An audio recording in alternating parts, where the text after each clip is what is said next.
Hello, everybody, and welcome to episode 395 of the Juicebox Podcast. I met Cameron on Instagram, and by met him, I mean I watched him interact with a number of different topics for a while, and I kept having the same thought every time I saw him. This person is clear-headed, thoughtful, can see kind of all sides of issues, and I liked the way he thought. Eventually, I saw Cameron interacting with a topic, and I felt like he and I agreed about it. It was how he saw some people using their power, their advocacy, and how maybe, I don't know, it could have been better focused. I felt like it missed the mark just a little bit. You know, it's something I saw online, I didn't really think twice about, just noted it and moved on. But then when I saw Cameron discussing it, I thought, boy, this would be an interesting conversation if we got together and chatted about this. I think I was right. So this goes in a number of different directions. We talk about insulin pricing and how to advocate better for it. We talk about the impact of social media, how some people sometimes seem to misuse it. Really, I just find this to be a very interesting conversation. I hope you do as well. For those of you who enjoy when I get very passionate, you're going to love this episode. If you'd like to find Cameron on Instagram, he is young_gifted_and black. young_gifted_and black on Instagram. Please remember while you're listening that nothing you hear on the Juicebox Podcast should be considered advice, medical or otherwise. Please always consult a physician before making any changes to your healthcare plan or becoming bold with insulin. All right. First couple minutes of the show are a little crackly, but we fix it. So get through like the first 4 minutes, you'll be okay. I'm Cameron, known as young_gifted_and black on Instagram. That's primarily where I spend most of my time in the diabetes online community. I have lived with type 1 diabetes for 21 years, quickly approaching 22 years. Wow, and you're 30 years old, so you've been at it since you were a little kid. And we had a little technical problem, and I asked you once, but I'll ask you again. Any type 1 or other endocrine issues in your immediate family or slightly extended family?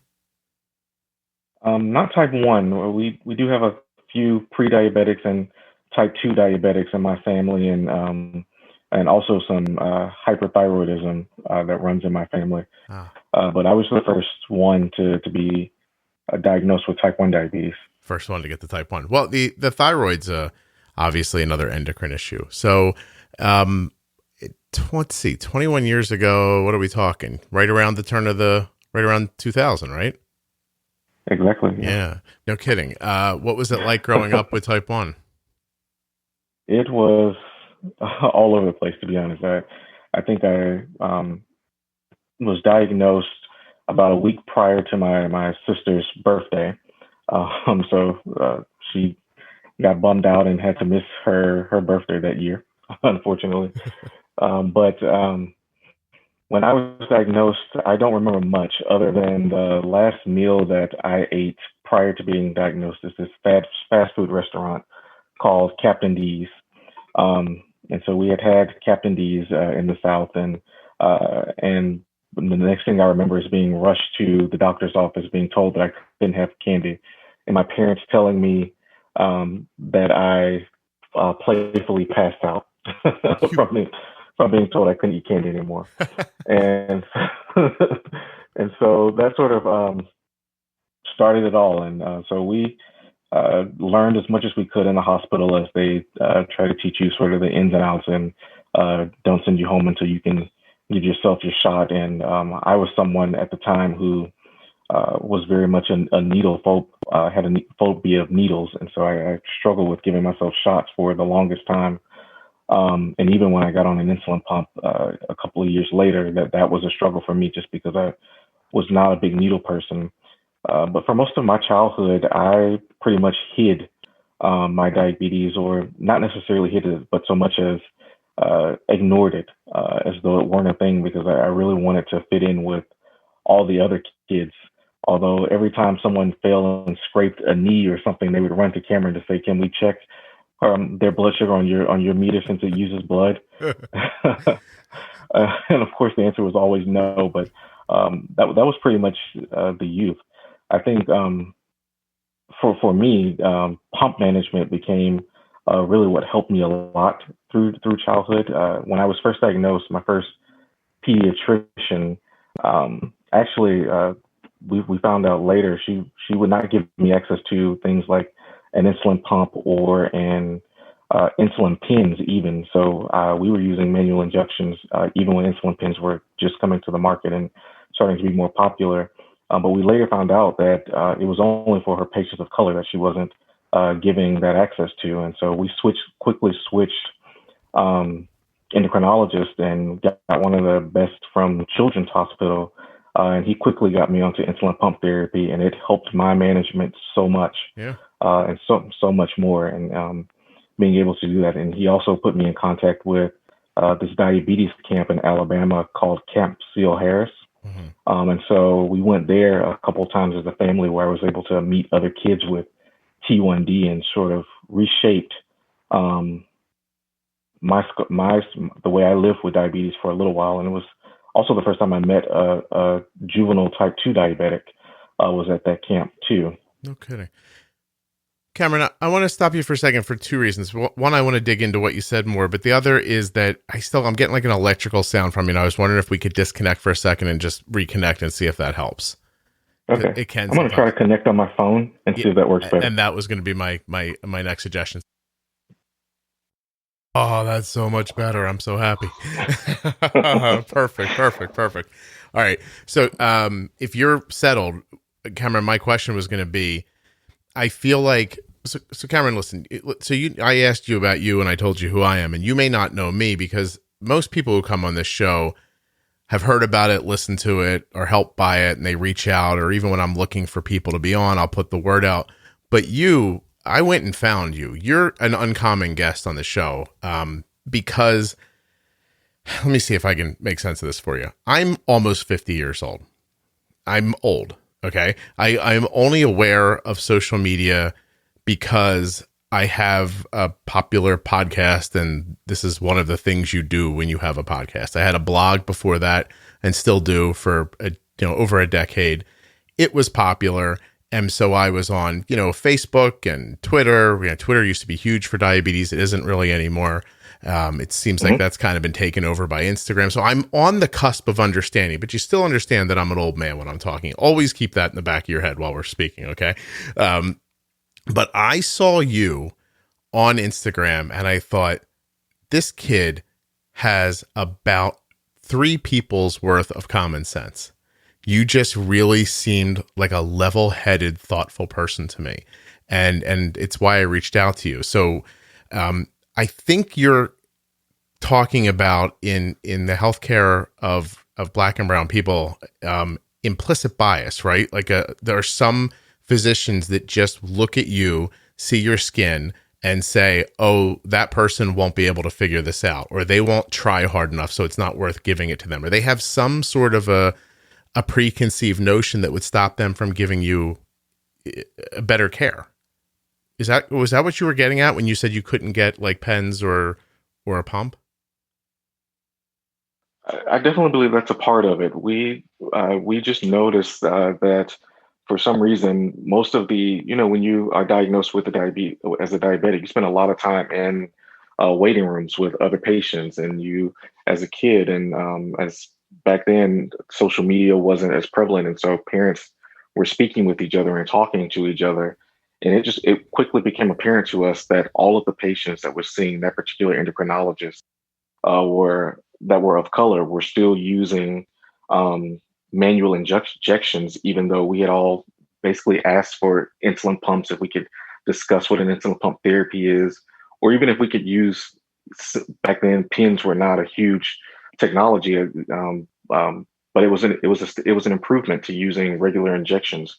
And so even when asking those type of things, we noticed that particular endocrinologist was almost systematically denying her patients of color access to what are now viewed as basic diabetes tech.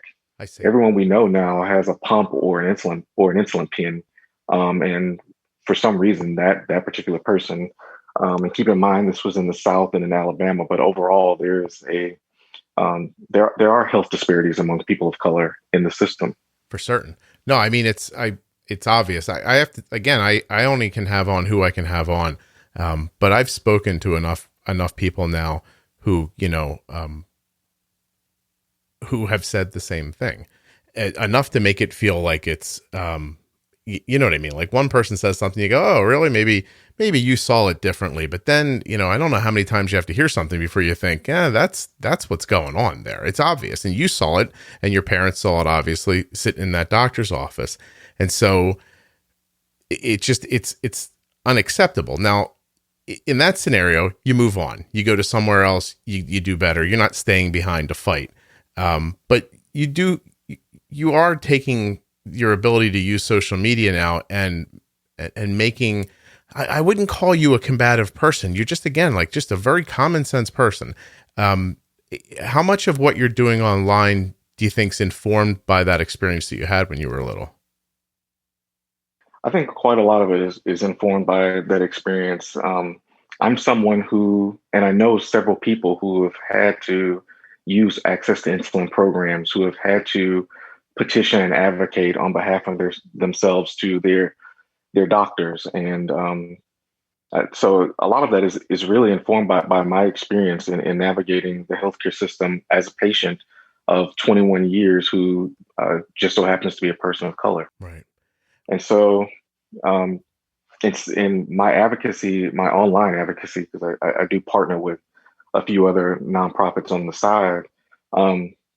But my online advocacy is really drawing attention to some of that. I think a lot of times we in the online community forget that there's a whole community of diabetics that aren't in that online space, that don't meet the same criteria that we meet. While we're busy playing games and for giveaways on social media, there's a person who doesn't even have access to basic things like test strips and insulin, who has no idea that we're on here playing for whatever the new cool sticker to go over your CGM is, Yeah. Well, so Cameron, I have the first time I ever spoke in public, I was approached by an organization in the Dominican Republic, and they asked me to come down and give this talk about, how to manage better when you didn't have as much technology, right? Like how to take good care of yourself when you didn't have technology. And I thought, oh, sure. So I prepared myself, and you can imagine it was the first time I ever spoke in public. I was over prepared. I'd written things out, and I don't read when I'm speaking. I just written things out so that I could read it over and over again, so I could feel comfortable saying it when I got there. And I don't think I was in the Dominican Republic for an hour and a half before I recognized that my understanding of not having money didn't include their understanding of not having money. I like, if there was a scale that went from, in my mind, that went from flat broke to wealthy, they were somewhere so far below my idea of flat broke, I didn't even know to consider it. And when I got there, I said to them, I need to go back to my room and I have to revamp everything I was going to say, because your situation is more dire than I could have possibly imagined. And that was the first time it became really clear to me, around diabetes specifically, that I live in a bubble. And I don't even mean that in a bad way. I don't mean like I'm walled off from the rest of the world. I just mean that I only have a certain number of experiences, and they inform my reality. And I mean, in full, clarity, the reason I found you is because while, I don't know, Cameron, I know that some people worry about being very politically incorrect, and I don't know if I have it in me to speak clearly and worry about it at the same time. But what I felt like I was seeing was a small band of what I'll call social justice warriors, but in the bad connotation. It's interesting, isn't it, how all these sayings have now a good and bad, like you could be woke in a good way or woke in a ironic way, but so people are out there and they're railing against the system, and as I see them doing it, I think, some well-meaning kids, like it's how it feels to me. You know what I mean? Like trying to yell at the man a little bit, and this isn't fair and this isn't right. But in my heart, I thought these programs that they're denigrating are helping way more people than they may know. And those people don't have the luxury of sitting around waiting for a perfect handout to come to them. Right. And I felt like you really had a firm grasp of that. I was wondering if you couldn't tell me more about it. Exactly. And so I think the program that you are referring to that I made comment to was the new program that's been introduced as a collaboration between several nonprofits and sponsored by some of the big insulin manufacturers, the getinsulin.org program. That's the one. Yep. And what me and several other diabetics of color and not of color all noticed is there was an outwave of people putting down this program before even really understanding what it was. And it became almost a bashing of the organizations that put it together, but even more so, attacking one individual in particular who I don't even know how he got pulled into the fight, a celebrity who has type 1 diabetes and what his stance is there. But to me, it just seemed as though we weren't focusing on the right thing. And I don't know that that's the right form of advocacy always. And the case was pointed out to me that, yes, we as diabetics should hold organizations like JDRF, the American Diabetes Association, Beyond Type 1, T1 International. We should hold them all accountable for the programs that they do since they're representing us. But the other part of this is, yes, but there are people who actually could benefit from the services that are being provided right now. Right. I can speak to my own experience when I was transitioning from my job in Illinois and Iowa to come move to Texas last year. I switched to Cobra for my health insurance, a Cobra plan for my health insurance. Well, we know Cobra is expensive insurance in and of itself. And so on top of having to pay for your health insurance, then you're also responsible for paying, if you haven't met your deductible, the bulk of your cost for your insulin and for your test strips. Well, so I had to locate one of those plans through, I think it was Eli Lilly at the time that I was using, just to be able to get a discount on the insulin that I was so that I could still maintain my health insurance for my doctor's office visits and things like that, while also maintaining prescriptions. And that's me, someone who has a full-time job working 40 plus hours a week and doing fairly well for myself as a young man. Yeah. But imagine someone who is working 2 or 3 jobs to sustain their family, who does not have the time to Google all sorts of resources, let alone having to parse through Google what is real information versus what is a scam, and what that means to have everything located in one place for them. Yeah. So that they can go in and determine for themselves really quickly if this even applies to me, if I can use any of it, and then move on without having to spend hours that they don't have searching Google. Or even if we take it to the next step, right? If we thought about someone who is a caregiver to a diabetic, say you have a parent who has just been diagnosed with LADA, and you are all of a sudden a caregiver, or you have an older child who may be less capable than someone else who's just been diagnosed with diabetes. Imagine what it means to have one place where you can go and gain all of this information in one fell swoop, instead of having to spend hours on hours of research trying to figure out how you're going to make ends meet for a disease that, quite frankly, is really expensive to manage. Right. And I think that's what got missed in the midst of that problem, that there are people who, they're diabetics who have other disabilities, diabetics with ADHD, diabetics who with things like multiple sclerosis, who can't sit up for a long period of time to function, or concentrate for a long period of time to navigate all of these resources and look through all of the things that you can find on Google. Whereas for this particular program that came out, it's all in one source. And so when I saw that people were attacking the organizations and attacking the celebrity diabetic, it sort of rubbed me the wrong way. And it was almost as if this is not the type of advocacy that we need. it actually reminded me of, to draw a parallel, it reminded me of what's known as interest convergence theory, which was popularized, and that was the other post that I put out on this topic. It was this theory that was put out, if I remember correctly, back in the 80s, but it's been tied to race theory. It's been tied to a number of other theories, but basically it says that at its core, it says that the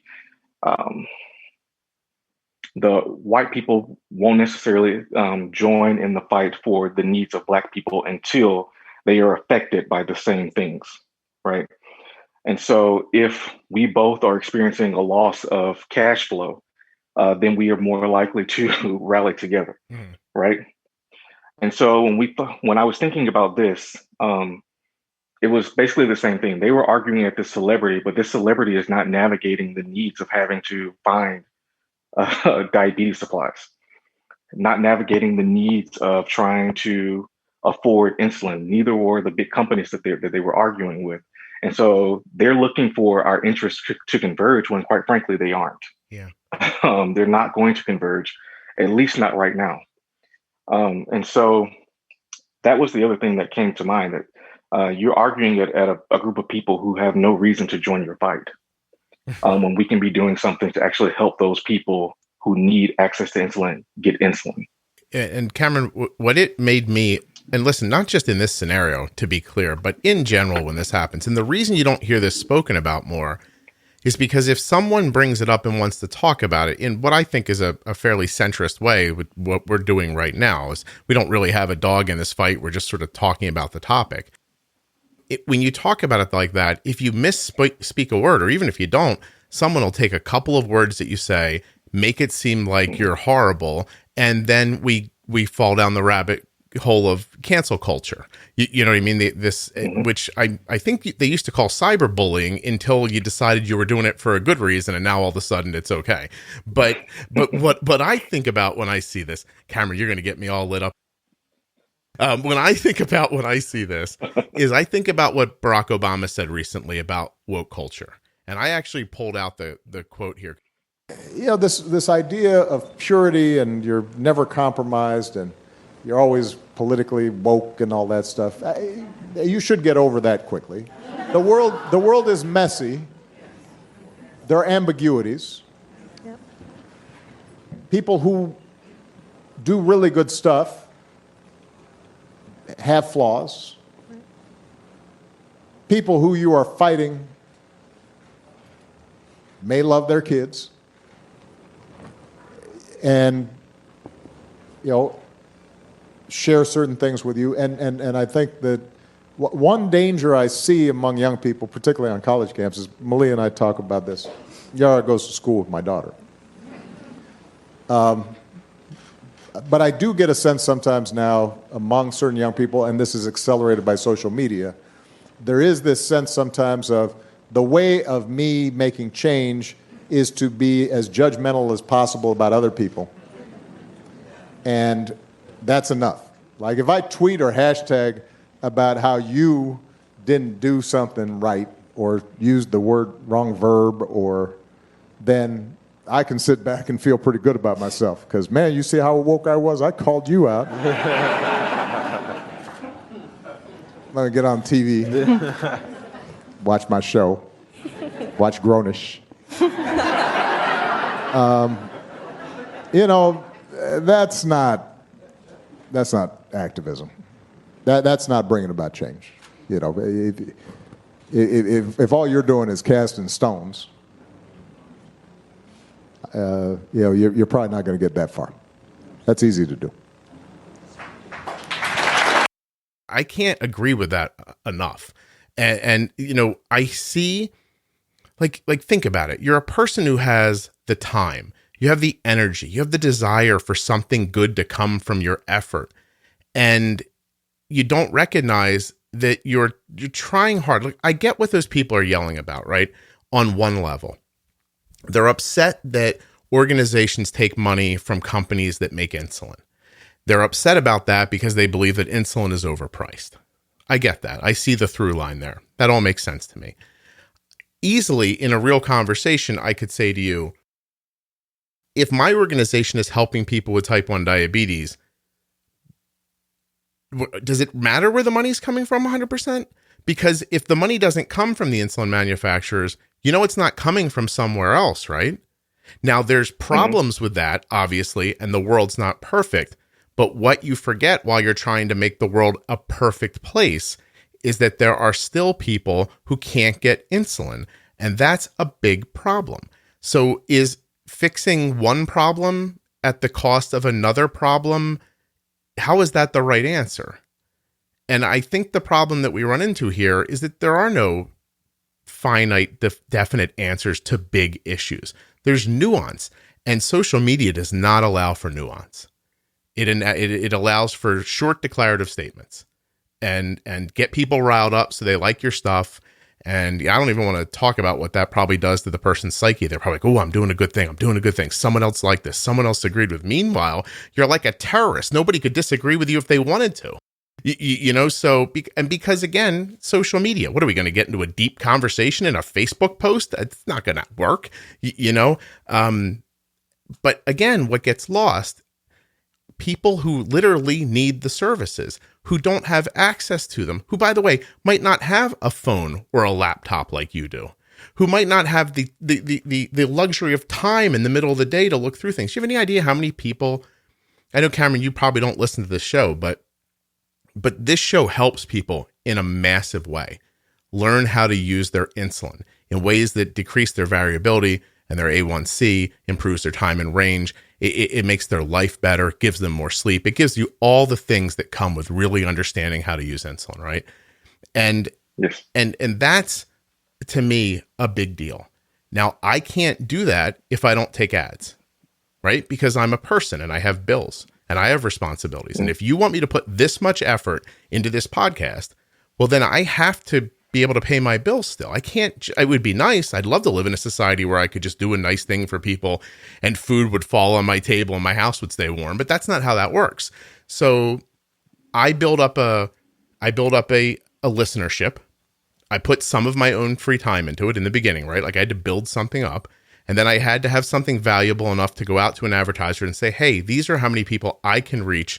If you'd like to give me some money to reach them with your message, I can do that for you. That lets me make the podcast bigger, lets me find you and have this conversation, lets me have the conversation yesterday with a mother whose child has type 1 diabetes and Down syndrome. You getting a lot of that conversation in the diabetes community? You're not. You get it from me because I have the time to treat this podcast like a business. And if you want a place like, I don't know, it doesn't matter, any one of those organizations to exist to help people with diabetes, they need funding and they need bright, smart, motivated people to work there, and those people need insurance, and those people need to get paid, and they have heating bills, and this is how things work. That's all. It's not so difficult to understand, and I don't have a lot of time for people who run around and want everything to be perfect and are willing for nothing to be good until everything is perfect. That doesn't make any sense to me. Exactly, and that's a really good point too, because there are really only two business models for a nonprofit. They can either be supported by these larger organizations who actually want to support them, or they can be funded by the donation of private support, right? And surely we're not coming out in waves to be able to fund the whole organization that is beyond type 1, beyond type 2, and all of their other subsidiaries across the sea in order to do that. And so there is that there's also this bottom line that they have to meet to even be able to keep their own doors open to support the mission that they need to do. And if that means that they had to take a pivot and step back, and their board had to say, you know what, this was our original founding decision, but we're realizing that we need to make a change to our own practice and to our own code, then fine, that's what they had to do that.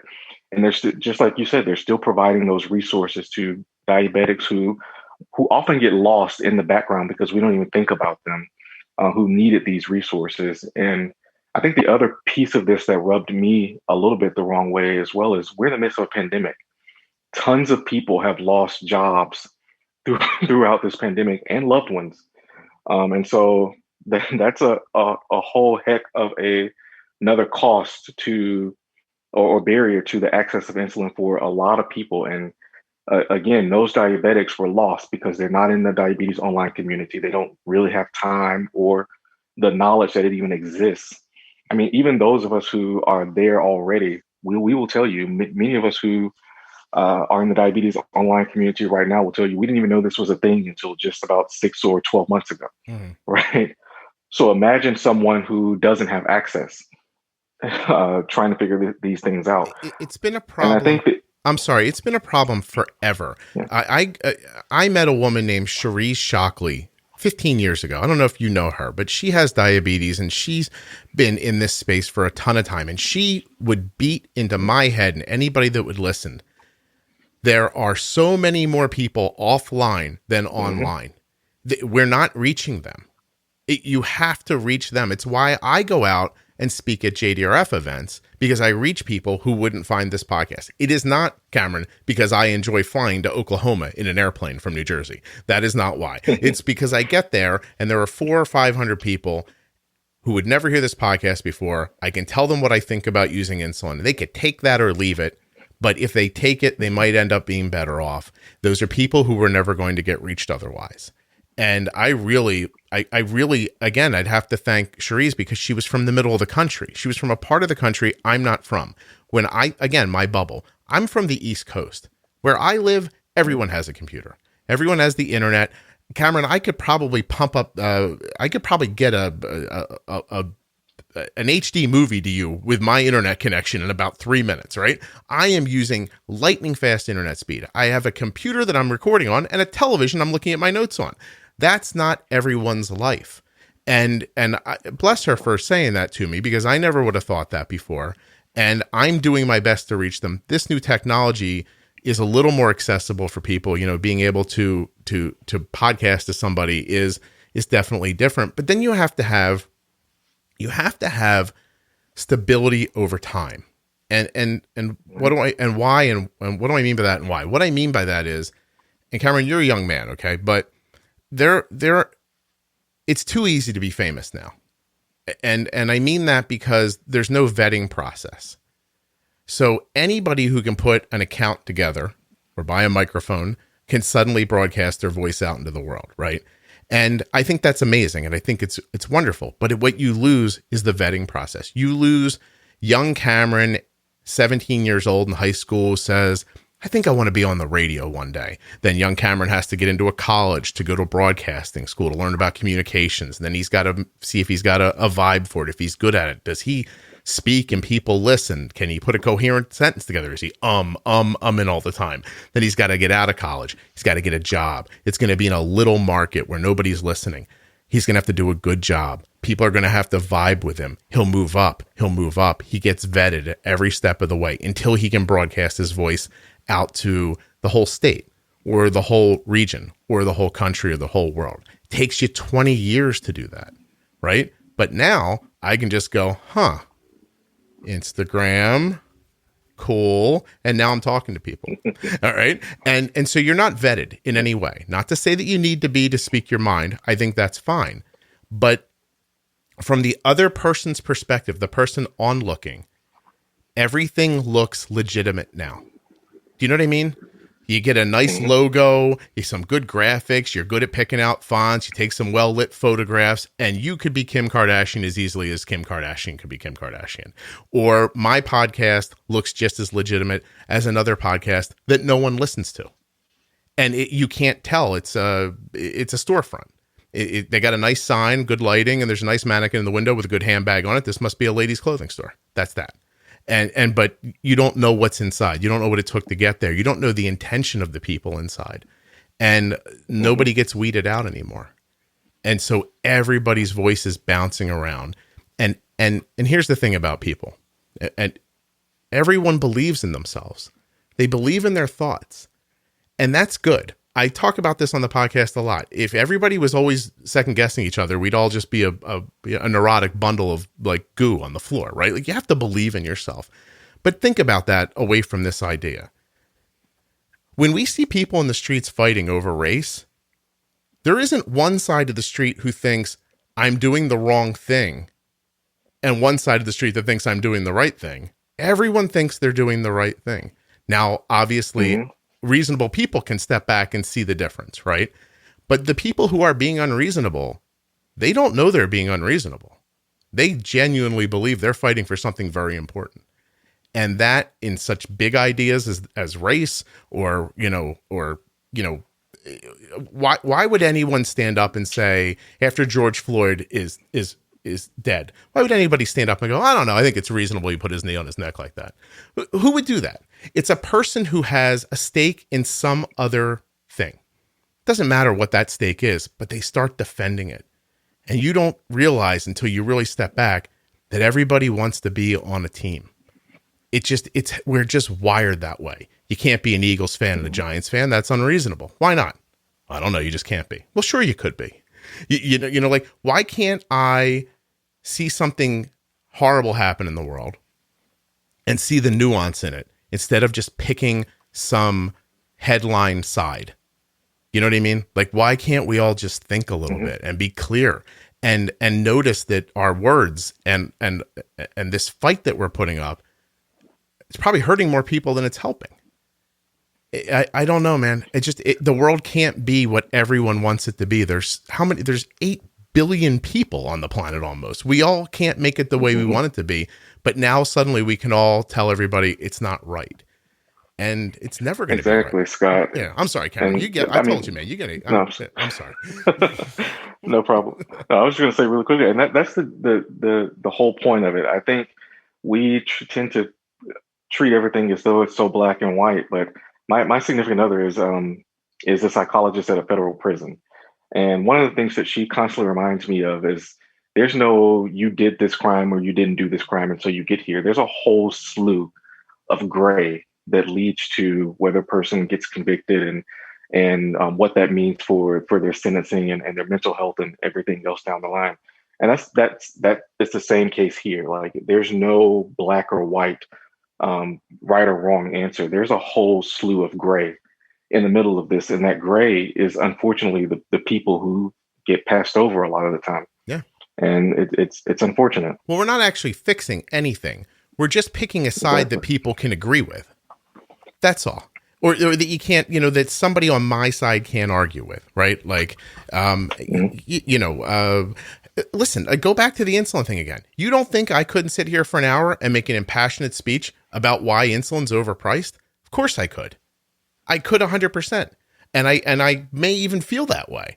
But it doesn't matter how I feel because there are companies on the other side that need to employ people and keep lights on and keep making insulin. And I could easily argue the other side. Like, what do you think's going to happen? Cameron, listen, let's pick a place you love to eat. Okay. Not that place that gave you diabetes, but the other place. And so you go in there and you buy a nice sandwich and a drink and they give you some chips with it. They want $23.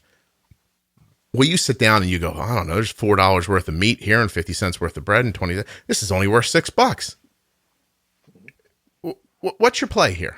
You're going to go explain to them how they should only charge you $6 for it? And you think they're going to go, oh, okay, yeah, sure.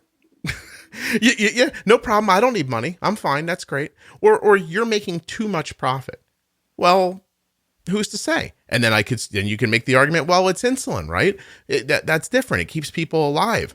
And then there'll people tell you shouldn't be able to make a profit off of insulin. Then there are other people who might say to you, well, then how do you expect the company to stay open to continue making your insulin for you? Or what other things shouldn't cost any money? Like, if insulin shouldn't cost any money, Cameron, should heart medication cost money? Right? Where do we draw the line on that list? And then you could say, well, none of it should. And again, maybe I'd agree with you. But that's not how the country works. So go fix that. You can't yell at the guy making the sandwiches for charging $22 for a sandwich in a hipster neighborhood because people are dumb enough to pay for it. Do you know what I mean? Like, he's just playing the hand he was dealt. And he's going to keep raising those prices on that sandwich until you stop paying for them. And then you go, oh, well, I can't stop using my insulin. Again, 100% right. But you got to go at government about that and industry at the same time. You can't just yell at the industry because why? Not because it's right or wrong, because they're not going to stop. Do you see what I'm saying? Like no one's just going to give money back. That's not how money works. It doesn't work that way. And so you're getting these companies to pour some money back into helping people. That's the thing you want to yell at them about? Like that, none of that makes any sense to me. And again, let me be clear for everyone listening. I think insulin costs way too much money. And I'm certain that it could be cheaper. I am also certain if you said that to a pharmaceutical company, what they would tell you is they'd spout a number off that they have. It's in the mid 80s somewhere, Cameron. I don't know exactly the number. This amount of people get insulin through their insurance and have no financial burden getting to their insulin. It costs them $20 every time they order or something like that. That's what they'll tell you. And they'll say, and we have programs to get insulin cheaper or free to those people who fall through those cracks, who don't have private health care, aren't covered by the government somehow, those people in there. And I believe that number of people is mathematically a pretty small number. Of course, again, I could stand here and say if one person dies because of not having insulin, then the number's too big. And I mean that. I genuinely mean that. But the company, from a company perspective, is doing all it can. So you're coming from a social perspective. They're coming from a profit and loss perspective.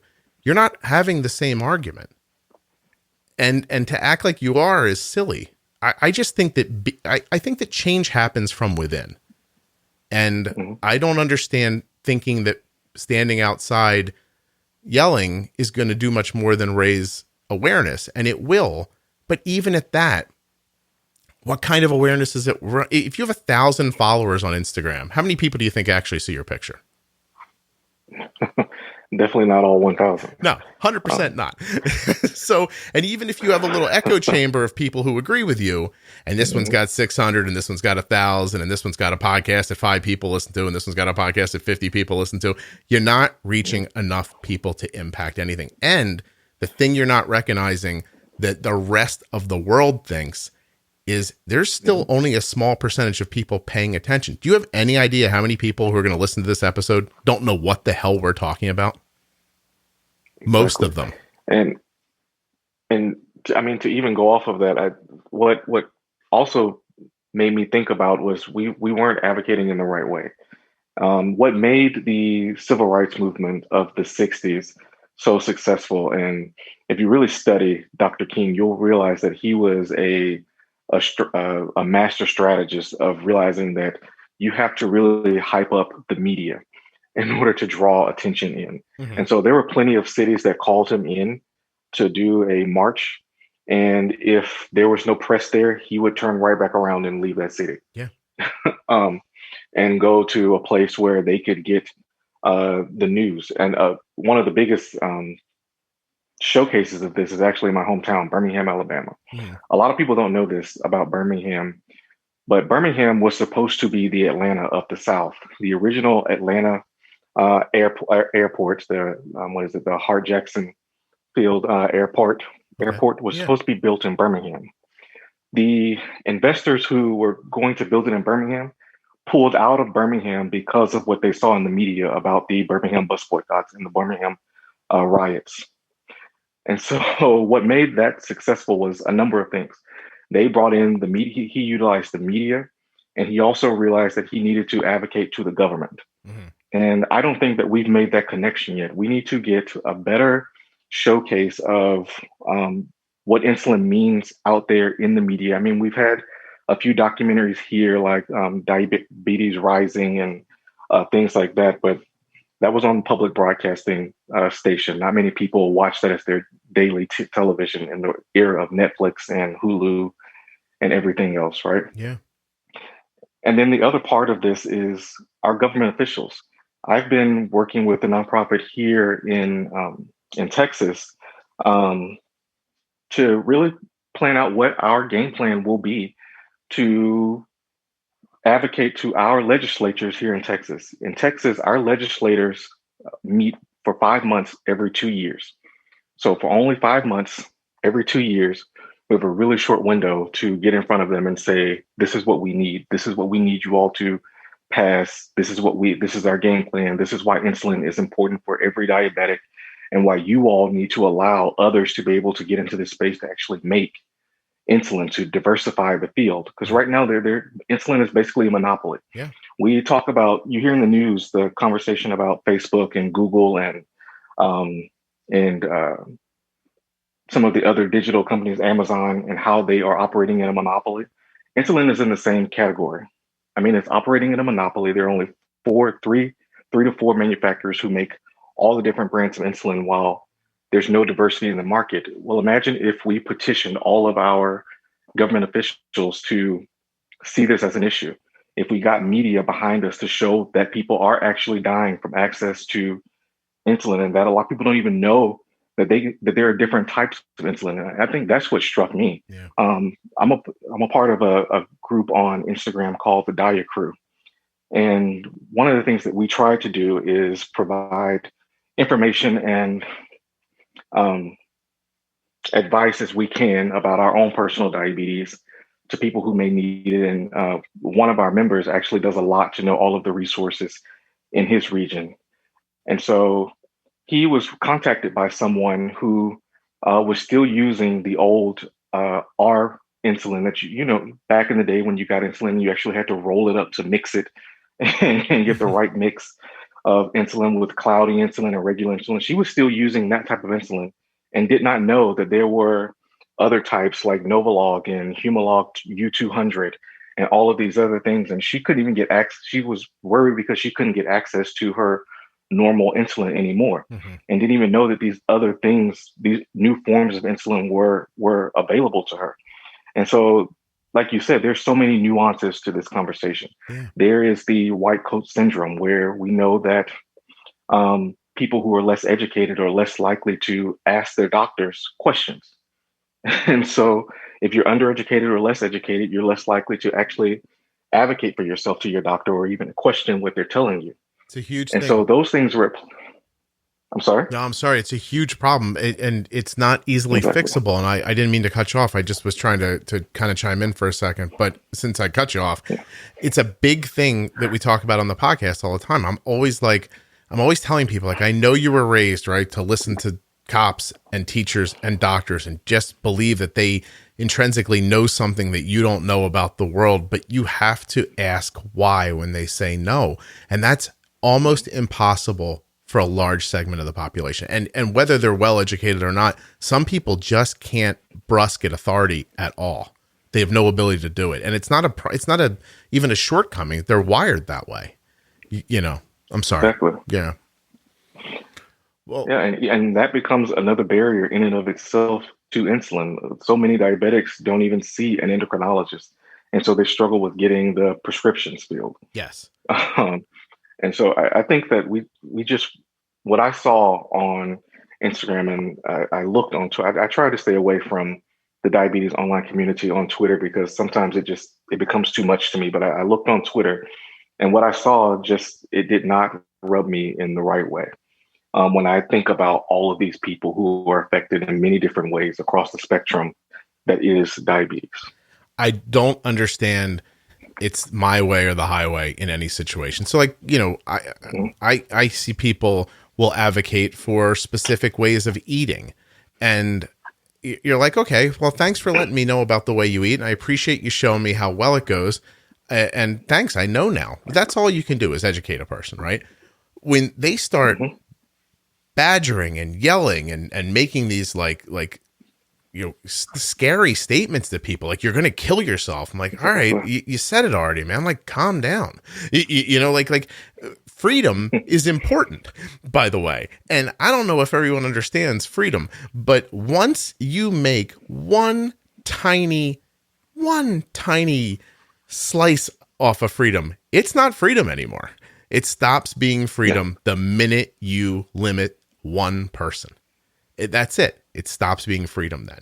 And so you have the freedom to stand up and say, hey, I use this device and it works great for me, and I want other people to know about it. That's lovely. I eat like this, and look how great my A1C has been, and I feel terrific. That's a giving thing from one person to another.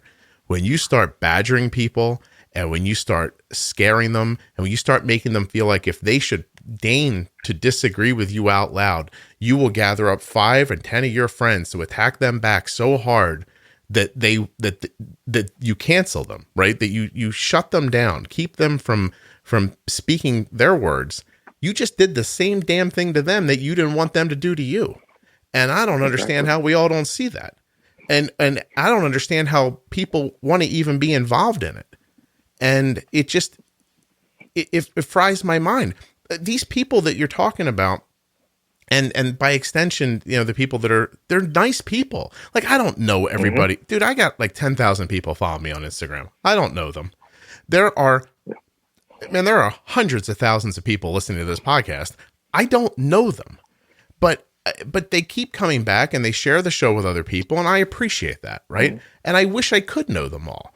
I wish I could, but I can tell, while I don't know them, I can tell that most of them are just good-hearted inside. They want well for themselves, and they want well for other people. And it's a psychosis almost, wanting so badly for someone to understand what you understand, that you're willing to strip away someone else's freedom, someone else's ability to speak, so that you can have yours be the only one left.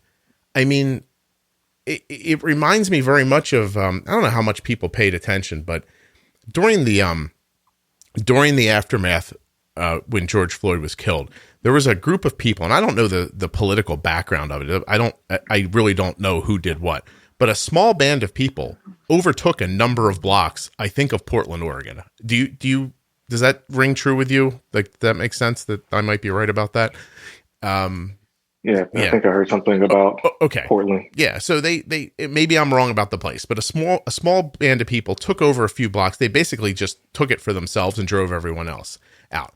And they're banging the gong for, this is what we're going to show you what freedom's supposed to look like. This is going to be a free place, blah, blah, blah. Inside of 2.5 weeks, there was one of them splintered off of the group, started, talking about the leadership somehow. They hunted the person down with a gun and killed them. So these people are telling you, oh, here's how the world should be. It should be free, and we should do whatever we want. And then some guy tried to do whatever he wanted, and they were like, no, not if it doesn't agree with me. You can't do whatever you want. It's the nature of people. Cameron, you're 30, and you might not agree with me here. Everything's power. Some people have it, and everybody else wants it. And that's life. It's life in the animal kingdom. It's life with people. People do not like to feel powerless. Sometimes in the middle, you get very kind people who don't care about power, and they are the most lovely people you'll ever meet in your life. But most people are either have it and trying to hold on to it, or don't have it and are trying to take it from somebody else. And it is, again, it's a false narrative. Everyone has power. You don't have to go take someone else's. I can have a popular podcast, and so can you. It's not all or nothing. It doesn't have to be me or you. That's a misnomer, but it's how people's minds work. And I think it drives a lot of this, because there are a lot of lovely people who I think could do what you said, band together, make good, thoughtful inroads into changing minds, and lower the price of insulin. Maybe because let me ask you a question. If the price of insulin seemed fair, would they have a problem with the orgs taking the money from the companies that make the insulin still? Or would they find something, or do they just want to be upset? Would they be, okay, cool, that seems fair? I think, somewhere in there is the answer. And yet you made this earlier point that everybody doesn't have access even. Like, you can't just make somebody jump through 7,000 hoops to get their free insulin, right? It has to be super simple and easy, and you have to reach them with that information. And I don't know that even that's possible all the time. Do you know what I mean? Like, maybe everyone's not savable is a bigger problem. It definitely could be a problem. And I think to your point earlier too, that amongst a lot of the people that were doing this form of advocacy, I actually had some conversations with some of them, and they are genuinely nice people. Because one of the things that I try not to do is to put myself in a position where I'm just going to be berated and become a target. I like to hold discord, have a conversation, to understand both sides of the aisle, so to speak. And so, in speaking with many of them, I think we all understood that our end goal is the same. We all want people to have access to this liquid that is vital to our lives. Yes. Right. And that was the unifying effort. We were just not reaching each other on how and why it's also important to sometimes, I guess the best way to put this is sometimes you have to partner with your enemy in order to do what's right. I think sometimes it may be viewed as good trouble, or Robert McNamara, former Secretary of, I think he was former Secretary of State, if I remember correctly, from my poli-sci days. But he once said that sometimes you have to do evil in order to do good. I know a person who has been in the diabetes space for many decades, who told me once, I will take as much pharma money as I can if it helps people. If I can take that money and turn it around and help somebody else with it, I'll take it every time. I'll go speak at their thing if it does this. Like, they're going to get something and I'm going to get something. But the thing I get, I couldn't get without them. The thing they're getting from me, they could get from anywhere. So if someone's going to benefit from it, let it be me, a person who's going to pass that benefit on to other people with diabetes. And I don't know. Listen, man, I could not afford to do this podcast if I didn't have ads. And I don't understand how that doesn't make sense to people. I really don't. And you can think of it as partnering with an enemy or not. Listen, how about this? There's 3 companies that make insulin. You want them to stop making insulin? Because I don't. I got a kid with diabetes. I'd very much like her to have insulin. And I wish there were more. To your point, I wish it wasn't such a closely held thing where, it's a monopoly, obviously. Although I don't know the legal definition of monopoly to cover myself, but it seems like one to me. And I wish that there was more access, because I think when there's, I think it's pretty obvious, right? When there's more companies doing the same thing, it creates, it fixes the price sometimes. It brings the price down because people are like, well, I can't charge as much for it if this guy over here is charging less for it. And that can be helpful. I just don't understand. I don't understand where you think you're going to get lighting pitchforks and lighting torches and standing outside with pitchforks. It's a walled garden. You can't get inside of it. And there is a way inside, but I feel like it's been squandered already, because again, you're younger than me, but when using Twitter as an example, when Twitter got really popular and people saw the power of it at first, if you had a customer service problem with any company in the world and you had enough followers and tweeted that they were a problem, they would literally DM you a phone number and fix it for you. It was fascinating how fast it happened.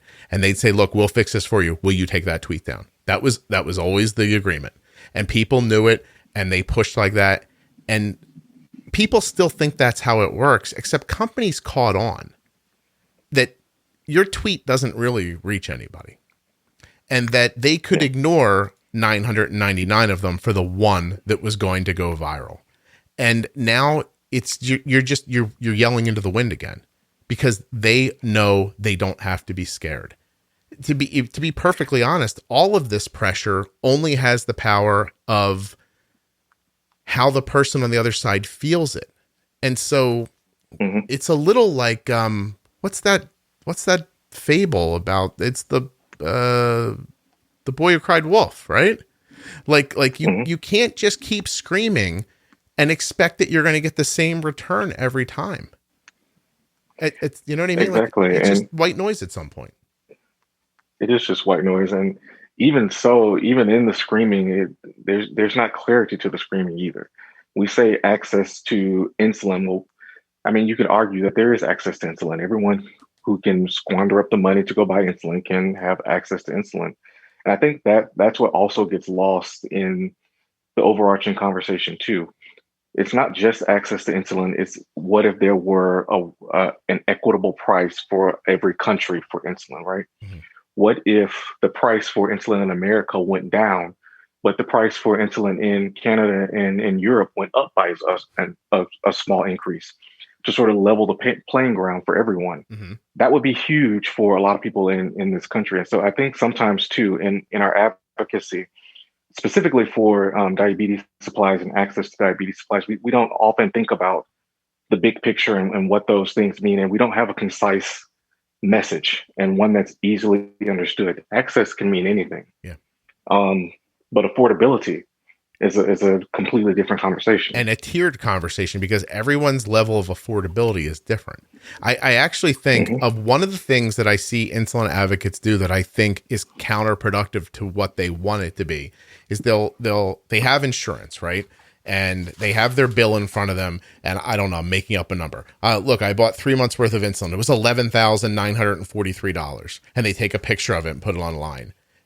Except that right under that, it says, minus, plan or whatever, $20.15. So you're telling me that you paid $20.15 for the insulin, but you're really upset because it cost $11,000 if you didn't have insurance, but you have insurance?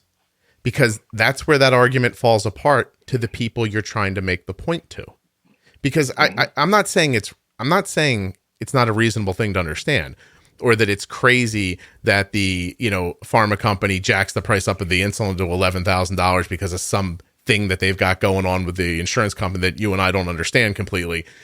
All that bullshit aside, like, I'm not saying any of that makes sense. What I'm saying is that when you go outside of the diabetes community, or even you're going outside, trying to go outside of the community of people who don't understand that your stuff costs more than you end up paying for it when you have insurance, your argument to those people falls apart immediately, because they look at it and they say, oh, well, I guess it's good you have insurance.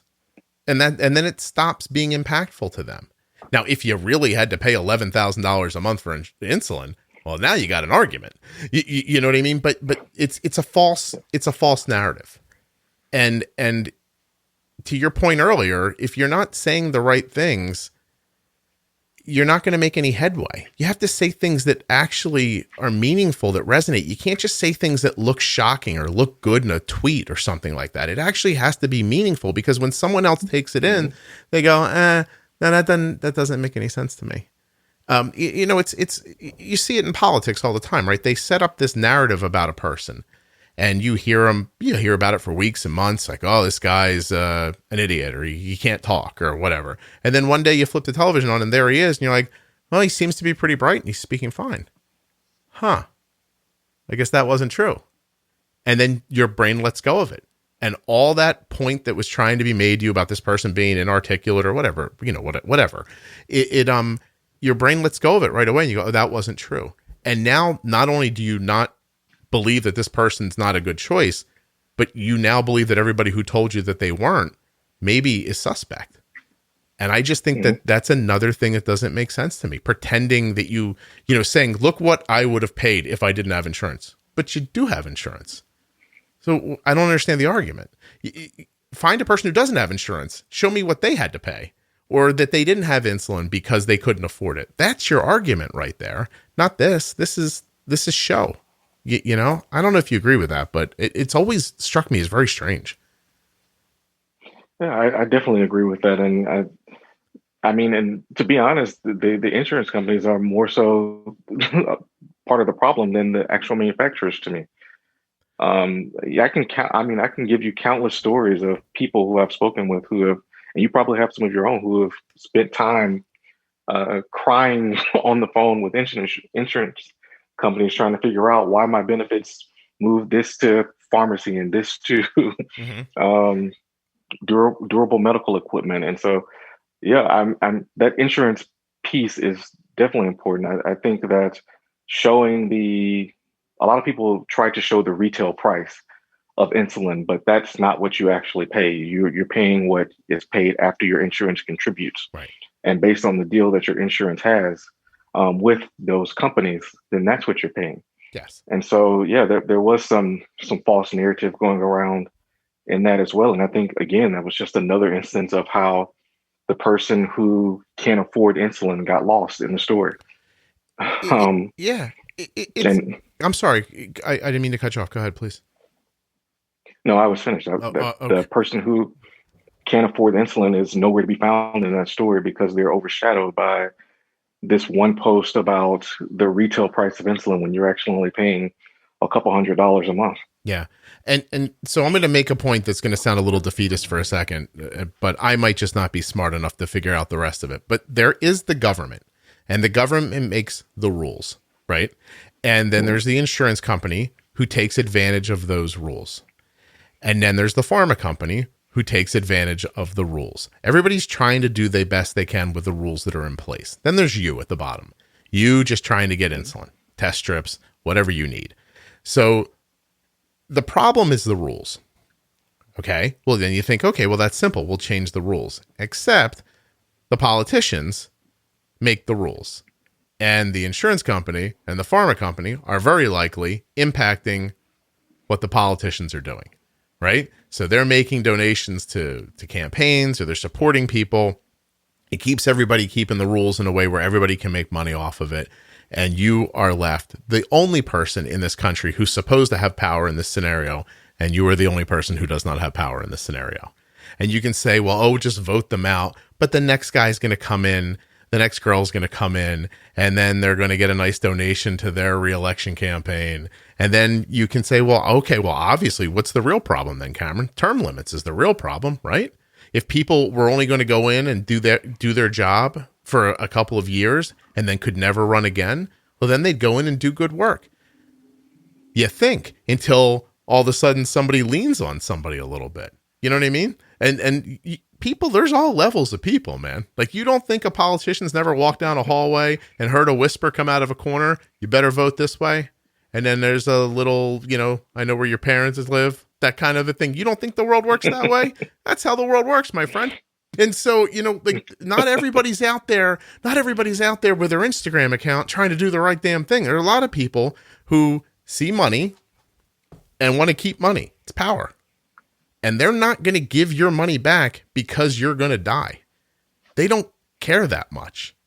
And I'm not saying that any of these entities together doesn't care, but I'm saying that when you mix this whole process together like this, there are enough opportunities for a few bad actors to soil the entire thing and just put you in a conundrum that you can never break free of.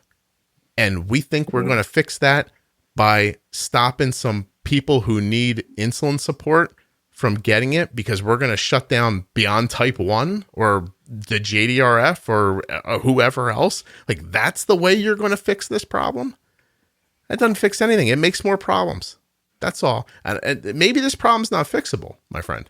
And it very well may not be. This country's been spinning for a long time.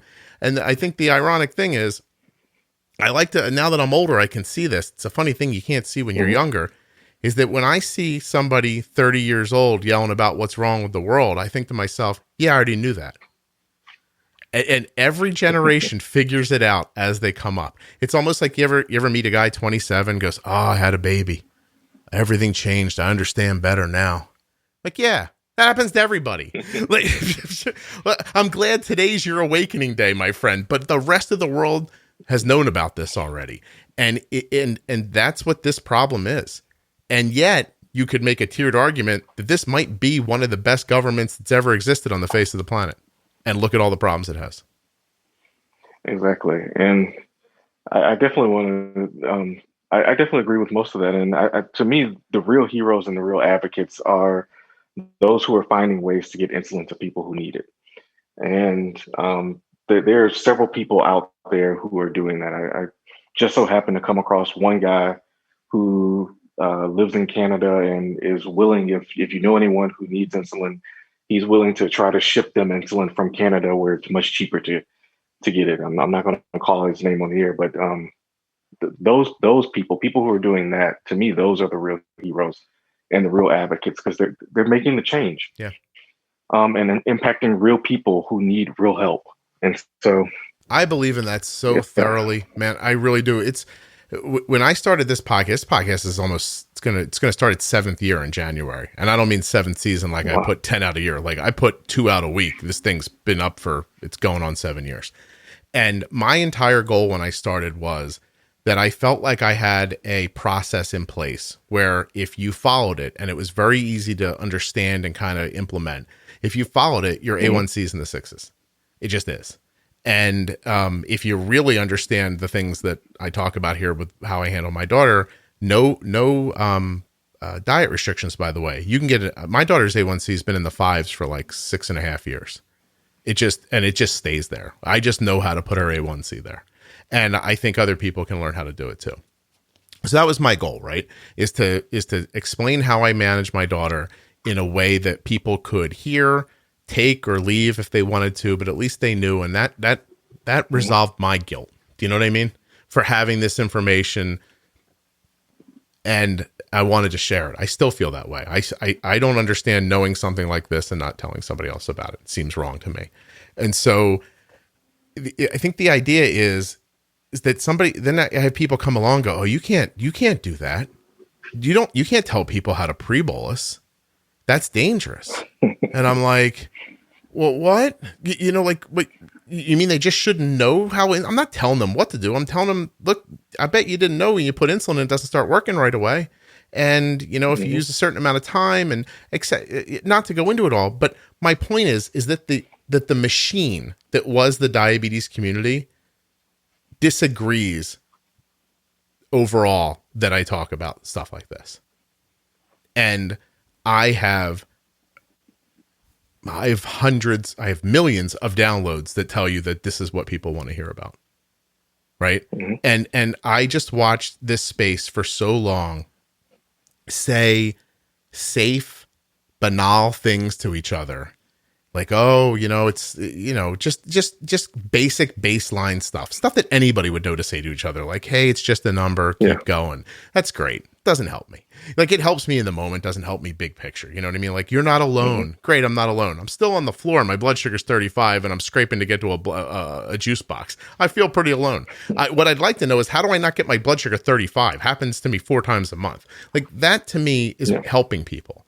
And you can pretend to help people, or you can actually put your ass out there and do it. And I see these people on social media. They're motivated. I think they want good things for each other.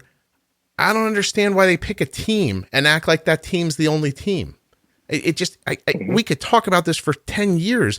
I can't understand that. And I mean, we can make the leap and say they want to be the captain of the team. And so they can't come onto my team and be the captain. They can't come onto your team to be the captain. So they have to start their own to be the captain. And the truth is, we're running out of teams because pretty much everybody's got everything covered already. You know what I mean? And I think that it's just, I don't know what it is. There's some sort of a human failing in there, and I don't think it's on purpose. I don't think it's willful. It's this big view of diabetes. Even though you hear some people say that diabetes isn't one size fits all, but a lot of people want to view diabetes as a one size fits all thing. But that's not true. That's not true on an individual level. It's not true on a cultural level and on a race level, because there are different things that affect different race groups differently.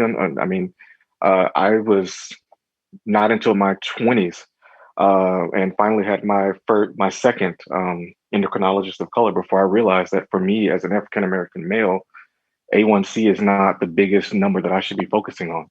I needed to put more attention in my time and range. Because A1C can be affected by my stress, and I operate at I work in a very high stress job right now. The retention factor for employees in the field that I work in about 3 years ago was 8 months before they quit. And I've been doing it for 10 years. And so I operate at a very high stress field. And so she recognized that and realized that, okay, for you, your A1C is going to be on the slightly mild to moderate range. But if you're spending 85% to 95% of your time in range, that's where we want to get you to manage. And that was my personal diabetes treatment, right? And I have another friend who, her diabetes educator, looks at a completely different set of numbers that I hadn't even heard of until just 6 months ago to manage her diabetes. And we view this diabetes as one size fits all and think that everyone gets the same amount of training. But I think it was one of your podcasts a couple of weeks ago that was talking about glycemic index. And a lot of people in the diabetes community doesn't even understand that certain foods require you to give insulin at different times and different ranges, right? Different amounts. Yeah. and how to account for things like fiber and protein and caffeine. And so, stress and we adrenaline want, and getting injured and having sex and not having sex and being upset, playing PlayStation. You know how many kids' blood sugars jump up into the 250s playing PlayStation? It's crazy. Exactly. And no one talks about it that way, and they should. And what works for you is not going to work. Listen, here's what I feel like I've done here is I have a basic set of tenets that I follow that I think if most people follow them, they'll have better success than they were having. It'll be more consistent, less variable. What you do from there with it isn't up to me. I'm not telling everybody to do exactly what I do. I don't think that's even reasonable. I think there's some people who listen to the show and they hear like, oh, that makes sense. And I think he's full of shit about these two things. Great. If it helped you, I'm happy for you. That's it. But at least the conversation's being had. I had a man on the other day, a 20-year-old guy, he's bipolar. And to hear his story about having diabetes and bipolar disorder, who you think's helping him? You know what I mean? There's no bipolar disorder / type 1 diabetes helper. And you know how he found the show? Because some lovely woman came on and talked about her anxiety and that she was hurting herself. And this is what you do. You let people talk, and some people take great things from it. Some people don't, and that's it. But you don't hear someone say something you disagree with and then dedicate every ounce of your free time into destroying them because they don't agree with you. And I'm telling you, if you think you're doing something like that for an altruistic reason, you are fooling yourself. That is not how resolve happens. It just isn't. It just makes people more upset. And listen, you want me to bring it into like today and try to make it clearer for you? I was going to dumb it down really quickly and just say, dumb it down a bit more than even that. We treat diabetes like it's a shirt size, small, medium, large, but we need to treat it like a shoe size, right? You might be a 10, I might be a 12 or 11, and John Doe might be a 13, right? Yep. My foot might be a little wider. Hey, what happens when your left foot's a 12 and your right one's an 11 and a half? Exactly. Which happens. But what I'm saying too is that when you are so forceful with this is the right thing, you turn off people who don't exactly believe you or agree with you, who are also really decent, nice people. And it just blows up from there.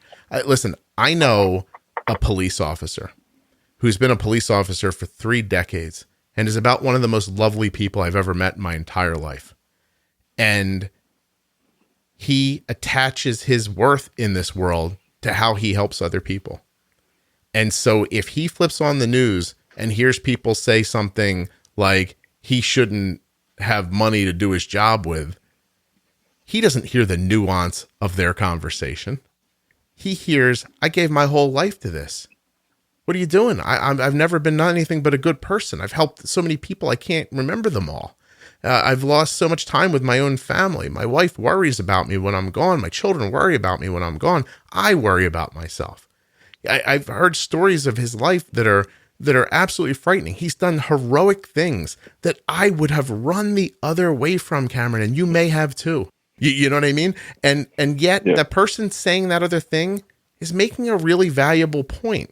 A point that should be considered greatly, but it's the way you say it and the way he hears it that's important, because you're making sense and he's making sense. And somehow we've all come to the conclusion that either he's a racist asshole or those other people don't appreciate his work.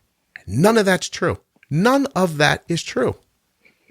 It just, you can't come at something so harshly that its intention is almost to cause a rift. It's like it's what they want sometimes. And man, listen, I've been online for a long time, and over the years, low carb people have come after me a time or two, call me like a carb pusher because I tell people how to bolus, and I say, hey, eat whatever you want. I'm not in charge of you. I'm not your mother, right? And then you try to, you start to learn how to talk to people to de-escalate while you're talking. You know, and I think that is a skill that is not only hard for people to attain, it's not something a lot of people can do, and it's damn near impossible on social media. So, exactly. Yeah, man. All right, listen, First of all, you are really delightful. I have to say that right off the bat. I'm so thrilled that I saw you and that I brought you on here, because I've been holding this in for like 3 years. I really have, because I just thought, what's the point? I'll say this out loud, and then somebody is going to try to, make something of it that's not here. Because for clarity again, 100%, I think insulin costs too much money. I don't think anybody who needs insulin shouldn't have it. I just think that there are a lot of variables, and it is not as simple as make insulin cheaper. Like it's not that simple. It is, and it's not. And you've got all this, you've got the truth on your side. It should be cheaper. And you have to move it in the right direction. But I've even seen people organize well. Cameron, do we talk about this ever? People organize well, have great intentions, and as they start rising up the ladder and getting more influence, they dirty up a little bit, and then they lose their way. You ever see that? Definitely have. I mean, and it's once you get enough influence, other people start to realize that you have some influence and then try to buy into that. I think we talked a little bit about it when we were talking about politics and politicians, and that's a piece of it that there's really no way to really navigate that because of course the same companies that are funding these nonprofit organizations likely also have lobbyists who are lobbying to politicians. Right. And so I don't want to come onto your podcast and make it seem as though it's a never-ending circle and that there's no way to win, because I truly believe that there is a way to achieve and a way for everyone to have access to the insulin that they need to live. Mm-hmm.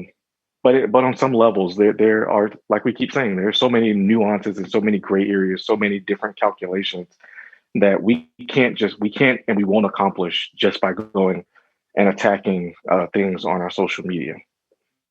And that's just not going to be the way that we win this war. And quite honestly, it's not even the way that we're winning the battles.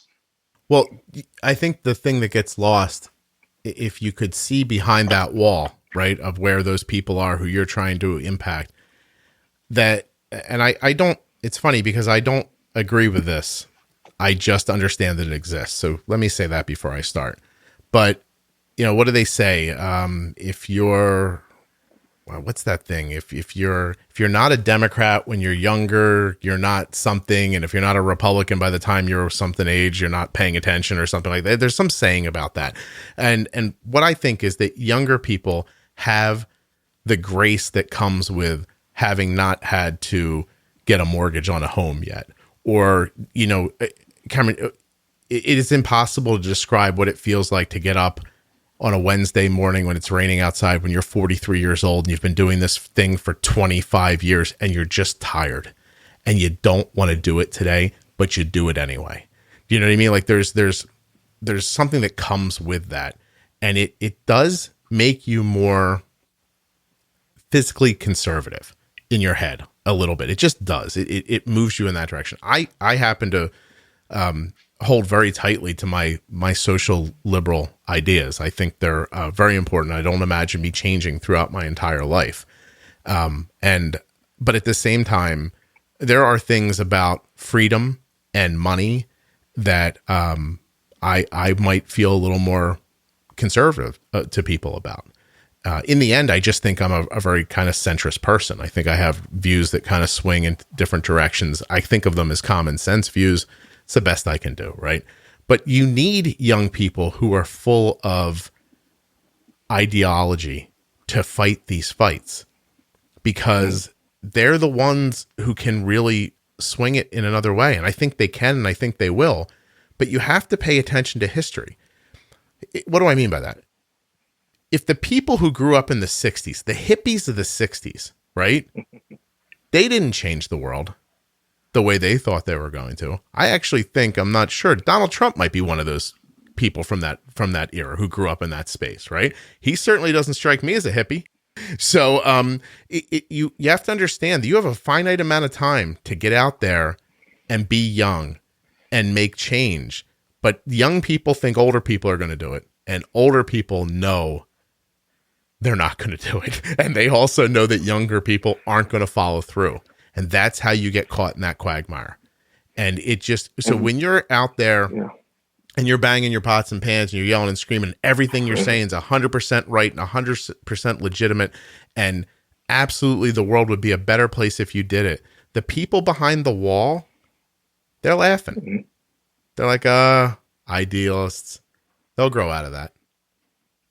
That's the bigger problem. That's what the social media has done to the young generation. Because, and not to tie this back, keep tying this back to civil rights, but I see so many parallels between social justice and insulin and diabetes justice, right? I agree. But we know the civil rights movement of the 60s was carried out mostly by teenagers and college students, right? Within reason. Their parents were working, trying to make sure that they can still maintain their homes, make the rent. Yeah.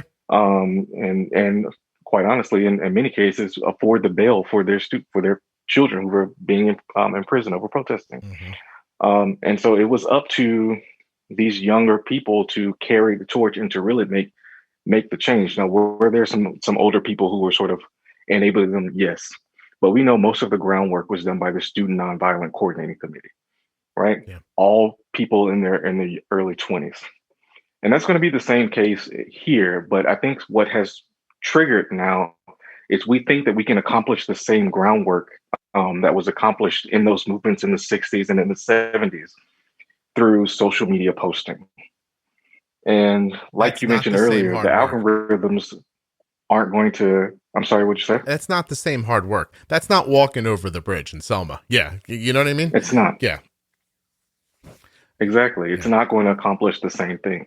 There has to be some groundwork. There have to be some people who are actually on the ground, helping the communities after the fact too. Because one thing that we know is, I mean, as much as the media helped a lot of the civil rights movement, members of the Student Nonviolent Coordinating Committee would stay in those communities to make sure that everyone did get registered to vote, that everyone made it to the polls, you know? And so there's this thing that we've fallen into where we think that if we just hop on Instagram and yell at these organizations and at these celebrities and that they will change, that eventually change will come. But we keep forgetting that there has to be actual groundwork helping the people who need the help. At the same time, there has to be us on the ground making an actual voice and movement that is actually seen and not hidden by these algorithms to a certain small percentage of our population who may be able to view this thing and neglecting the entire audience who can't see them. And I even to take that to a step further, I was having a conversation. I know we're over time, so stop me. Fine. We need to stop. I'll talk to you all night. But I was just having a conversation with some friends the other day, and I don't even know how we got here, but we all asked each other, have we ever met an indigenous person, a Native American person with type 1 diabetes? And it dawned on all of us that we don't, not only do we not follow any on any of the social media channels, but we've never met one in person to be able to talk about it. Well, then that sparked the conversation. Well, why is that? Well, we know increasingly now that there are more adults while we know that indigenous people, I think the CDC 2019 report said that indigenous people make up a huge chunk of the diabetes count. But we also know that a lot of them get that a lot of people get misdiagnosed with type 2. Right. And so that was driving some of this narrative. And so even in that, like who we have access to and who we see on a day-to-day basis is indicative of this whole system of things that are intertwined and tied together that we just don't think about when we're putting those posts out there about trying to make things cheaper when there's so many other pieces to this puzzle. Yeah, there's macro and micro, right? So there's change that needs to happen, and there's a need that exists right now, and they both need to be addressed. Not one or the other. You can't ignore all of those people who are struggling, and trust me, they struggle in ways. The one thing I try very hard to remember about this podcast is that I talk to people who either are newly diagnosed and don't know what they're doing, and I help them get back together, or people who are Nice white ladies from Ohio whose kids' A1Cs are in the low 7s and they wish they were in the low 6s. Those people, right? I talk to people who have insurance most of the time.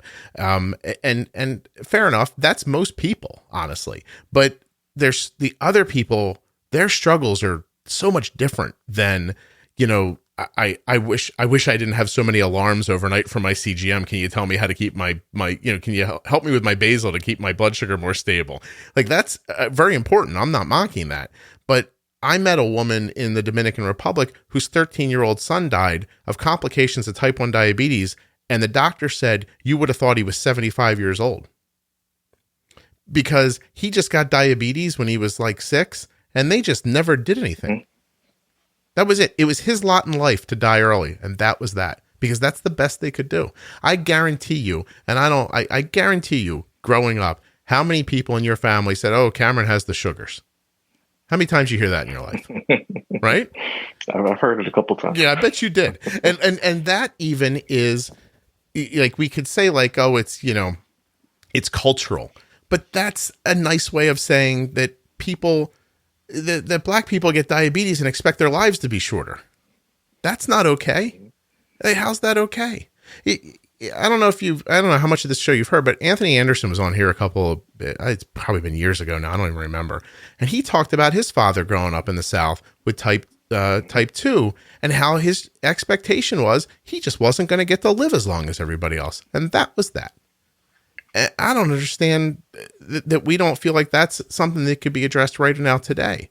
Instead of tackling these big, sexy problems that score you social media points and make you feel good about yourself that don't really change anything. You know what I mean? Like, actually do something that could help. Mail somebody some it's probably illegal, but the guy from Canada, like mailing the insulin, like there's a guy who sees a problem and helps. Listen, I'll give myself the credit. I see people struggle. They shouldn't struggle. I'm not fixing everything that's wrong with diabetes, but I am fixing the thing that's within my control to help with. I'm not grandiose about it. I don't think this podcast is going to turn into something that it isn't. It does exactly what it does. It does it well, and it's really important. And I don't want or need it to do any more or less than this. And maybe you just got to find your lane sometimes, I don't know. Was that racist, Cameron? I don't understand. I'm so old. Like, when I said sugars, I'm okay, right? No, I mean, I've heard both black and white people use that term in the South. So I don't know that it affects. I've definitely heard a lot of Southern white people use the word sugars back in Alabama. Right. I was fascinated to hear that Alabama could have been Atlanta. That was absolutely, that's astonishing how little turns of the screws change things so dramatically, and maybe that's a good point here. Like, just try to help somebody. And by the way, all the people who are listening, and trust me, a lot of people listen to the show, Cameron, all the people who are listening here, there's nothing for you to do. Like I can't point you to a place that's going to go magically help these people that we're talking about. Mm-hmm. So you're going to have your own idea about how to help. You know what I mean? Like, somebody needs to hear this today, and that's why I'm doing it. Somebody needs to hear this today and say, you know what? I have a friend in a state house. I bet you I could get them interested in this idea. You know what I mean? Like, it's going to start like that. Little spots. You got to start little fires all over the country. And that's how you're going to get it to take off. You're not going to light the whole thing on day one. And I do think, and I really don't mean to come down so hard on people who are of the social media generation, because I think it's a great generation of people. And I love the way they think and how free they are in a lot of ways. But I think there's this idea that I can have an idea at noon, start an account at 3, and by 6 o'clock, I should probably be famous or have this whole thing fixed. And if by 9 o'clock it isn't all the way I want it to be, well, that didn't work, and I'll move on. Like, there's such a feeling of, like I talked about it earlier, right? Like, you gotta do something, prove yourself, level up, prove yourself, level up. It takes years, not hours. It doesn't take days, it doesn't take weeks. It takes years you think this podcast was just popular when I started it?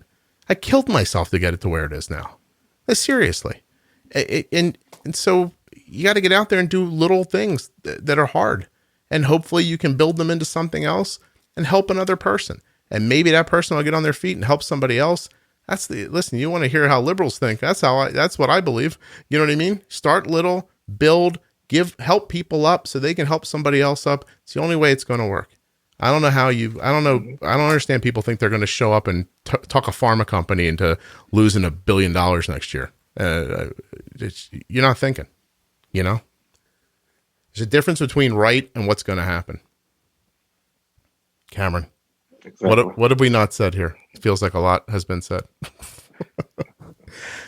No, I think we covered a slew of things. We definitely got into the gray, which I can appreciate. And I just don't want to leave the conversation without remembering all of those people who are not seen and unseen, and who actually are the ones who don't have access to insulin. Yeah. Because those of us who cry we want insulin for all, we're likely the ones who also have our insulin in our hands.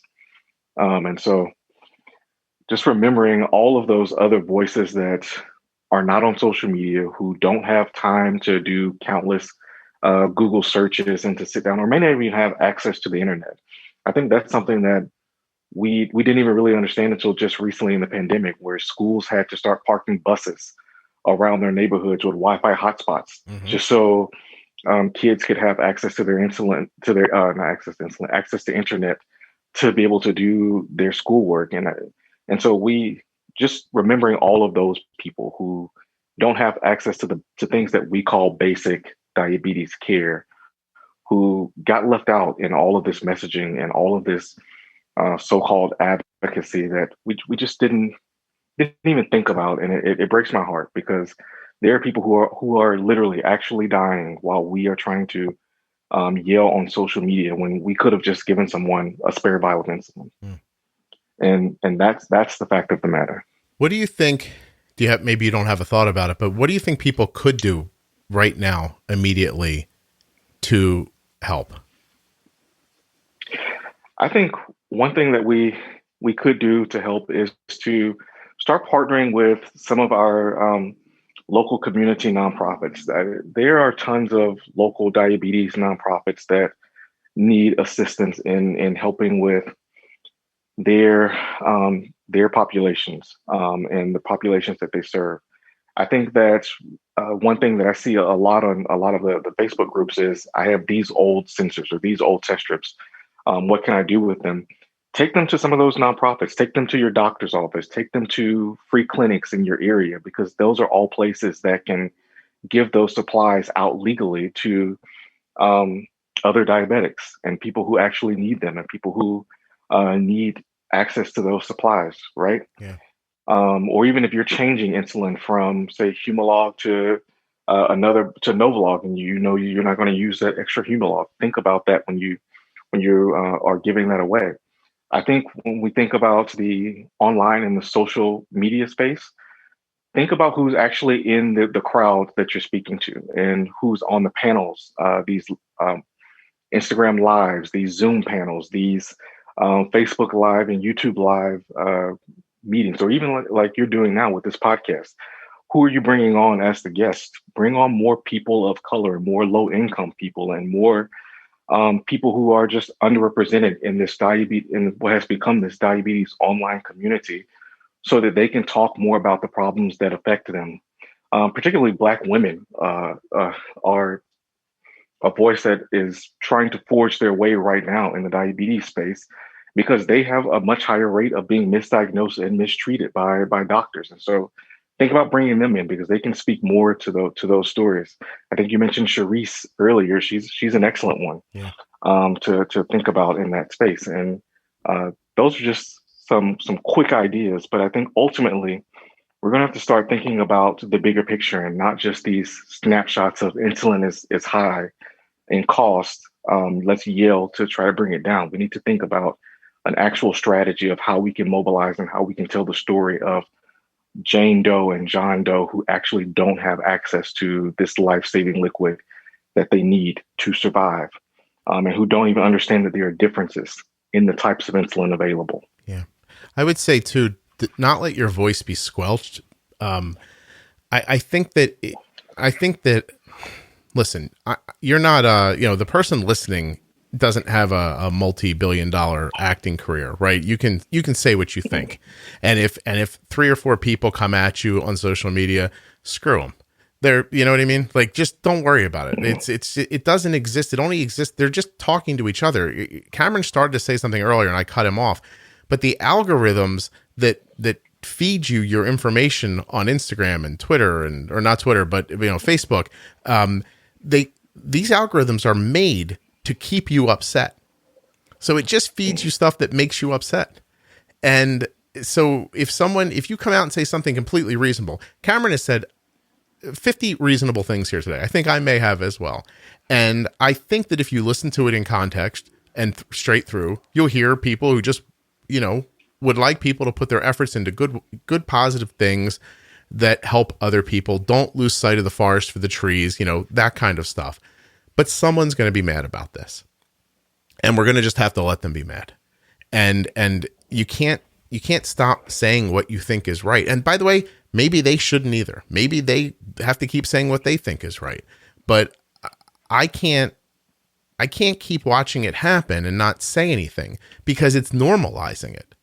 And right? That fear that no one wants to speak up because they don't want to get yelled at or canceled is normalizing the people who are skipping over societal norms to beat their point into, and I don't know whose head they think they're beating it into because, I have round numbers here, Cameron, just round numbers, but I think the world population is like 7.8 billion or something like that. Do you know like 6.3 billion of those people are not on any form of social media at all? Only 4.5 billion people have internet access. There's like I forget what it is, it's over 100 million or something, 300 million Twitter users, 100 and some million Instagram users. It grows all the time. But there's like 800 million people on TikTok, like 2 billion people on Facebook. It's still only a small percentage. So when you're out there saying that this is what you think is right, you have to understand that most of the people living on this planet not only probably don't agree with you, they don't even know you're saying it. And they kind of don't care. And so they have their own things that they're worried about. They're trying to find their insulin. You're busy off yelling about they need it. They're actually trying to find it. They're trying to pay their bills and clothe their children. And they live in places where there's no internet in their schools. My brother, when COVID hit, happened to be in between jobs. He was leaving one job and going to another one. He had a little gap of time. And so he took a job at the beginning of COVID just to kind of busy himself in between moving jobs, right, Cameron? And he takes this nice job at his local school district, driving meals around. So even though the schools were closed, kids still had to show up at school to eat. And my brother would show up in the morning, pick up this food, take it to one school. He'd leave, drive to another one. He'd spend his whole day driving from school to school to school, where people would walk through the town to get to their food.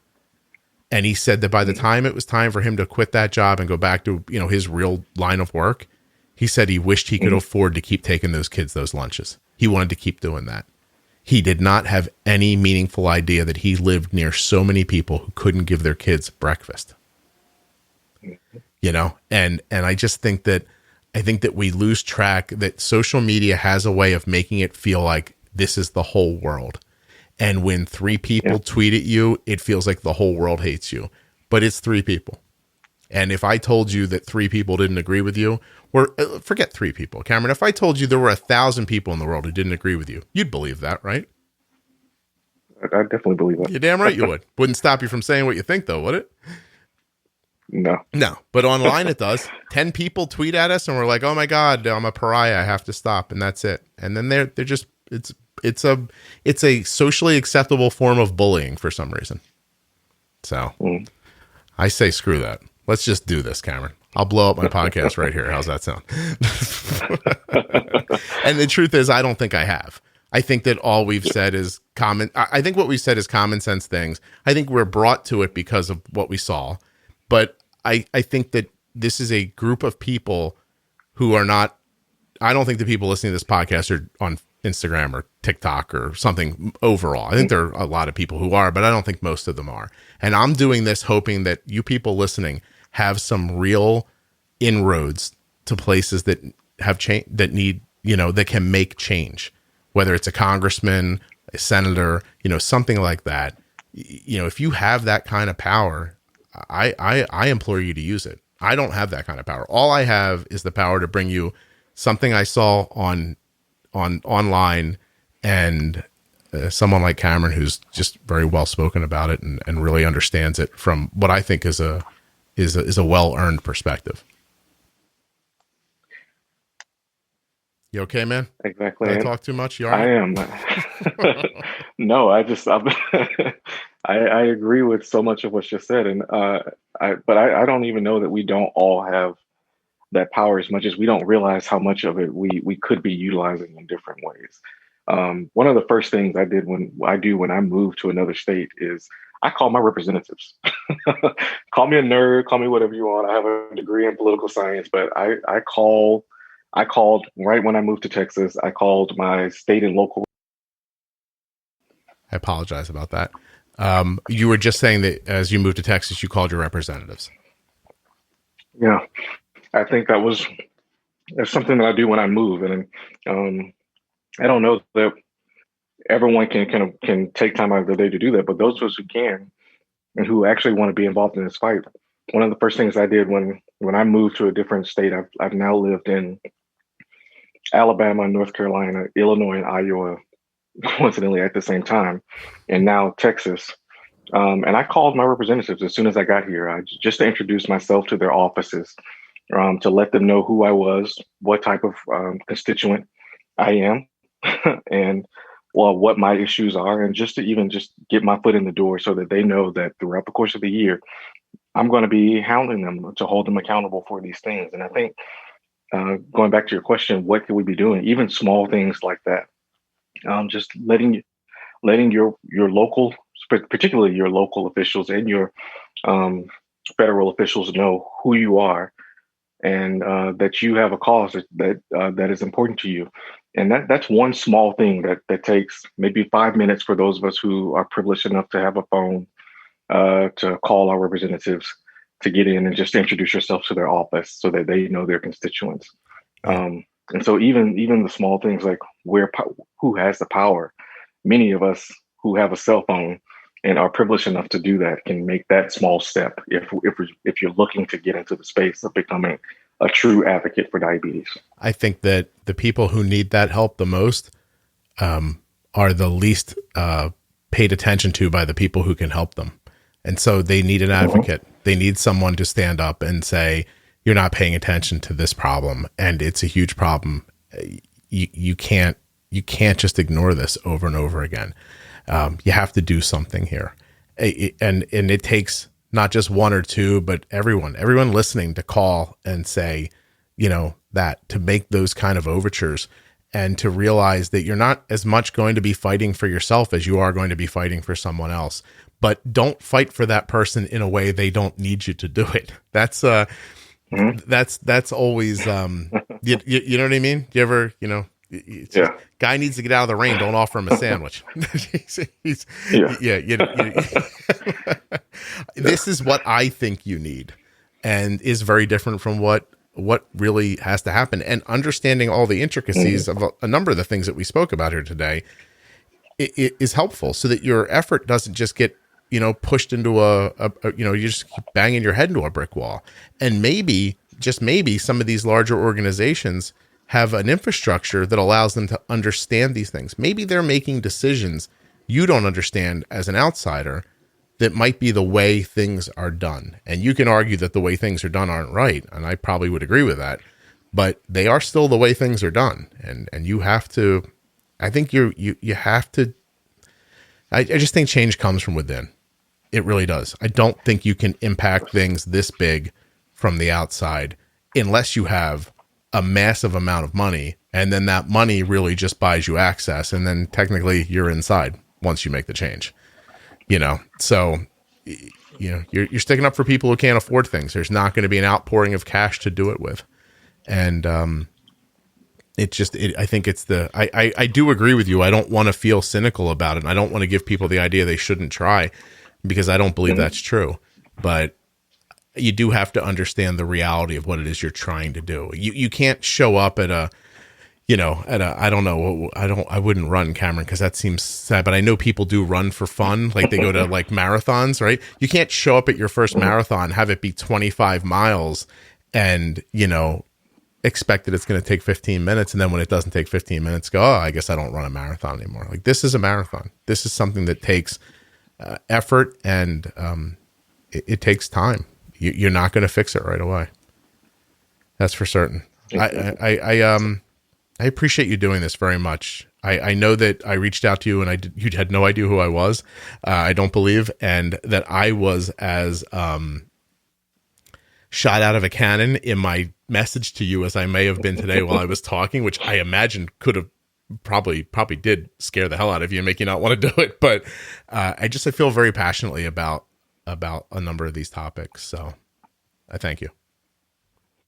Awesome. Well, thank you so much for having me on, Scott. I really appreciate it. No, I loved it. I'm putting it up this weekend so people can listen to it over the weekend.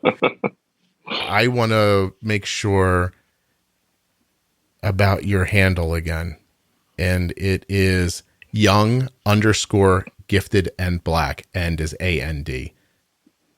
And your name's right on there, Cameron. So people will know it's you. I think you are one of the few people that I've seen talk about things that most people don't do deftly. And I just thought you did it with a lot of grace and from a common sense approach that I very much appreciate. So I appreciate you being there to see, honestly, because I don't usually do this. I don't know. I usually don't ask out people who I just met, Cameron. but damn it, I'd like to be married to you. You're good people. Thank you, Scott. No, you're welcome. Can I take a couple more minutes from you and ask you a serious question? You talked a little bit about your college experience, and is that like, but that's not enough to like, what makes you so clear-headed? So just accept that you're clear-headed from me. Take that as a compliment and then let that go. Cause I hear you being kind of like, oh no, but you are. How does that happen? Like, what's your makeup? What happened to you in your life that puts you so like firmly down the middle in understanding? Honestly, I don't know. I would attribute it to my parents. I grew up in a home where I was taught to understand more than just my own opinion, and that you can't get anywhere just understanding your own opinion. You need to seek out and learn from other people. My father and mother are very huge people, I guess would be the way to say it. Much more than I am, but that's just how I was raised. And I think they would call me an old soul, someone who has always been sort of and someone who identifies as older than he really is. And I think my friends would even attribute it to the same, because in college, my nickname was Uncle Cam. And so, like you were 25 years older than your friends. Exactly. And so it's just the upbringing that I brought and, or that I was raised in. And then not to tell too much about myself, because I do like to, that's my insulin pump, if you can hear it telling me that my blood sugar is dropping. I did hear it. You try to keep a little anonymity, I imagine. Yes. Yeah. But even in my upbringing, and I was brought up in the church, and for a long time I was a young preacher and a junior deacon, and so I was very much tied to seeing the needs that people in the church needed, and that also tied to who I am and sort of my beliefs and how I believe that we can help people. Well, however you came to it, I'm happy you're at it. You should be running for Congress one day, and I just listen. My opinion is mine, and people listening might disagree with me, and that's fine. But I genuinely brusque at calling myself like an elder statesman of this space, but I've been around a really long time. And I'm accustomed to watching people make a little sense and then not. And then, all of a sudden there's somebody I'm thinking of in my head, just 95% of what he says. I'm like, man, that guy is right on. And then the other 5% of him is just batshit crazy. And, and you're just like, so close, like he's almost the one. And that's just, again, my opinion. But man, I felt so good about how you spoke about this stuff. And I could feel that you were seeing so many different perspectives at one time. And I'll tell you that's, if there's a few things I'm proud of, one of them is that I think I can see things from different perspectives and give all of those different perspectives my best that I can equal weight. Because I genuinely don't believe that everything I think is everything. I just think this is the stuff that I've been exposed to so far. I love this podcast because I talk to so many people who have experiences that are just so incredibly different than mine. And it's my favorite part of the show. Like, I bet you if you asked other people, what's the best part of this podcast? They'd be like, oh, they talk about management stuff and it's great. I love hearing from people I would never in a million years get to know. And there's so many names that are running through my head right now of people that I've spoken to. And I'm excited about the people I'm going to speak to in the future. I love that feeling of growing my understanding of things, because I don't understand nearly enough about anything. The only thing I can tell you about this thing specifically is you need good-hearted people with good intentions who are not waylaid by the trappings of social media or the desire to be in charge of something or whatever else those, it's very popular right now to talk about dopamine hits, through social media and phones. But that, whatever that is that you get when your phone tells you someone agrees with me, I've been liked again, like whatever that is, I shouldn't even make fun of it because it's probably an addiction, to be perfectly honest. But we can't have people motivated by that while we're talking about serious things all the time, and I think those people could do good things. And I hope they do, honestly. I listen, I could be 100% wrong. Screw me. Right. But this is how I say it. So I appreciate you coming on talking about it. I really do. Thank you again, Scott. I really appreciated our conversation today. It's been awesome just to hear some validation that me and my small group of friends aren't the only ones who are thinking this same way, but two, just to be able to share a glimpse into some of the voices that often go unheard was huge. So thank you for that opportunity. No, it's my pleasure. It really is. Hey, huge thanks to Cameron for coming on the show. Don't forget to find him on Instagram, young_gifted_in_black. Give him a follow. Check him out. It's a thoughtful guy. His ideas are clear. I love his focus. I love his attention to perspective detail, not just thinking about things from his perspective. And I don't know how much this means to you, but it means a ton to me. Being able to set aside the things that trigger you in a conversation, you know what I mean? And stay focused on big picture. I think that's an uncommon trait. I think Cameron has it. Plus, he's really good at making food, and he puts up really great pictures of it. My gosh. Is that a sourdough bread? Cameron, you made a sourdough bread from scratch? It's beautiful. All right, now you definitely have to follow him. Young_gifted_in_black. Go find Cameron. Thanks so much for listening to the Juicebox Podcast. We'll be back soon with more episodes. I'll be back soon. Who's we? I'll be back soon with more episodes. Literally just me making this podcast. I'm like, hey, we're coming back. I don't know. All right, listen. Go live your lives. I'll talk to you soon. One last thing.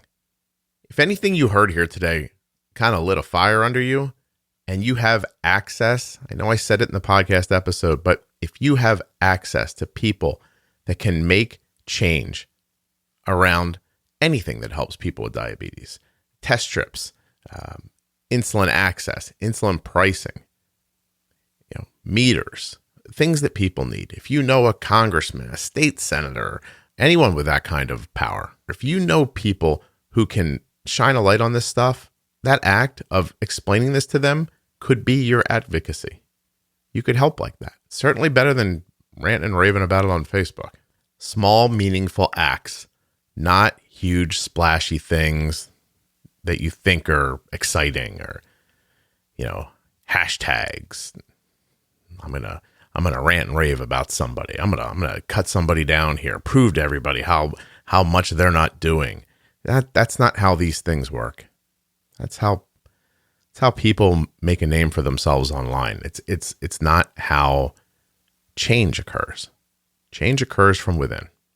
And you know what? Even if it is a viable solution, that process of denigrating people to make your point, I don't know. It doesn't seem like a valid long-term solution. I think it just makes more enemies.